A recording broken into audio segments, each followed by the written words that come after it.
should we be wary, guys, of the developments in artificial intelligence? Speaking of the Republican Party. No, that's natural stupidity. So mean. Well, this is something I've heard which it warned about. Elon Musk is worried about. I think Stephen Hawking is worried about. I'm actually quite surprised that artificial intelligence hasn't advanced further than it has. I mean, looking back to the 1970s, when I first started taking an interest in it, I thought it would be much further advanced by now than it is. Well, but when you look at so many of the things that were in science fiction movies back then, we thought we'd have flying cars now. Yeah, you know, we did. Well, we kind of do. They're called helicopters. But, yeah. That is not a flying car. Well, it goes up and it goes down. It's the kind of noise a flying car would make. So that's why we don't have flying cars, because it would be really noisy and blow all kinds of things off of the street when it came up and down. That's all I'm saying. But I disagree with Elon Musk and Stephen Hawking. I have no fear of artificial intelligence, because we're already exposed to artificial intelligence. Sure. A computer beat us at chess. A game we invented. We put our best chess player, the computer smoked him. All right? Our best Jeopardy player got smoked by another computer. Okay? And so, was that the end of civilization? Did people say, oh my gosh, what will happen to us? And this has been going on since the Industrial Revolution. Well, we have machines replacing our body, computers replacing our mind. We've been doing it ever since the beginning. All right, Neil.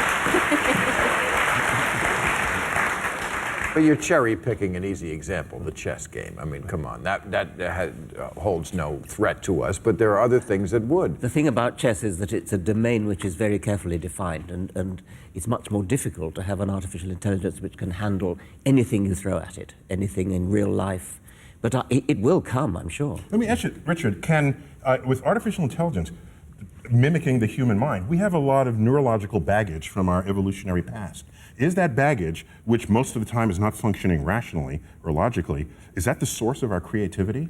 And if that's the case, now you program a computer as complex as ever you do, but it's still according to a prescribed code. So can a computer ever be as inventive as a human being? You could build in a certain random element. I mean, that would do it if it was filtered through. You have to program in the randomness. Yeah, but randomness filtered through some interesting circuitry could come out as imaginative curiosity. You guys ought to do a buddy cop movie. You solve crimes through And the problems of the universe.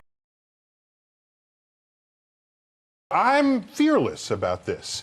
As our computing power gets better, as our machines get better, yeah, we will program machines to do stuff we need them to do. By the way, we've been doing that forever. I mean, ever since we've had machines and ever since we've had computers. But we've never had offensive, autonomous killing robots before. Yes, Killer we do. robots. We programmed it. Yes. Not autonomous ones.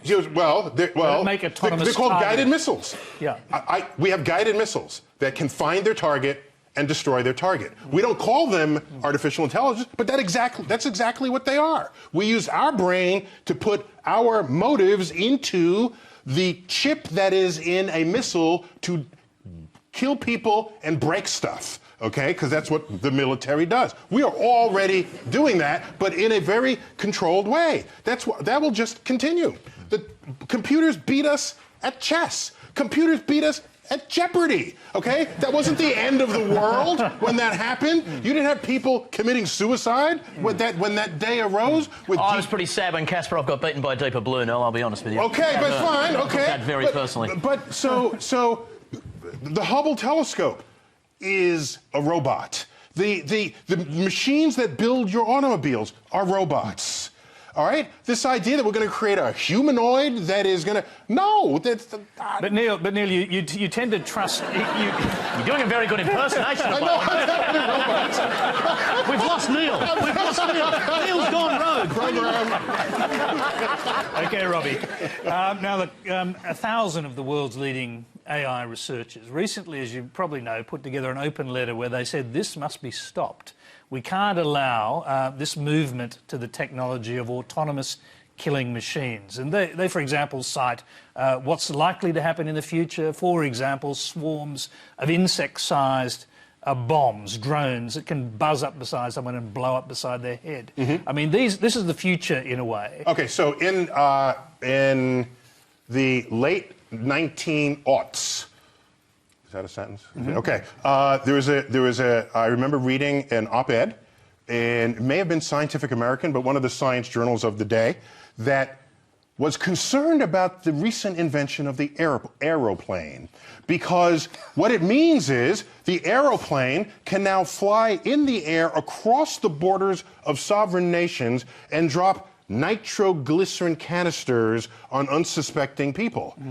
And so planes were a bad thing, that we should not have airplanes. Well, of course, we do drop bombs across the borders of sovereign nations, but airplanes also do very good things. And so is the problem the technology, or is the problem the diabolical politic that uses the technology for nefarious power ploy, hegemonistic gains?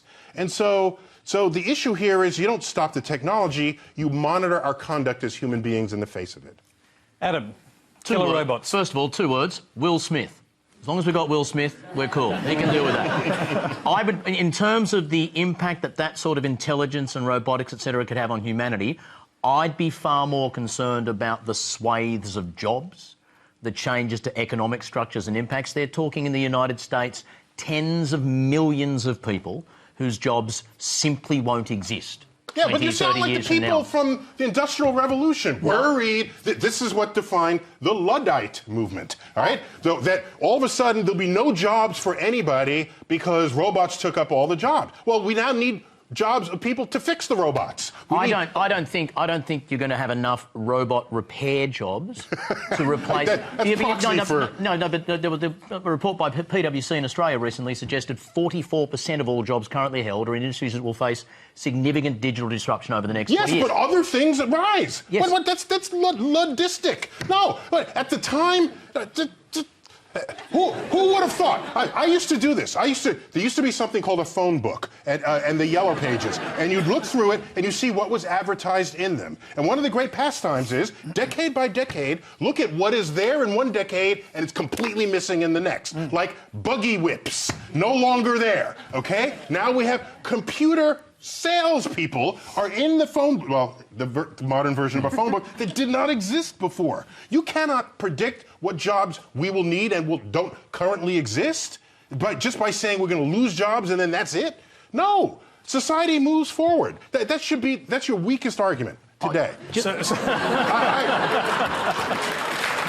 because, by definition, there will be new jobs. Just because in the past technological changes have, it seems, always created sufficient jobs to replace them, doesn't mean that automatically happens. The sort of steps that you're talking about in robotics, the sort of steps that you're talking about where an intelligent machine can do the job of one or dozens of people who used to work in call centres, etc., and suggesting that people who miss out on those jobs will just go and retrain as robotic repairmen, with the greatest respect, I don't think it's the strongest argument you've presented tonight either.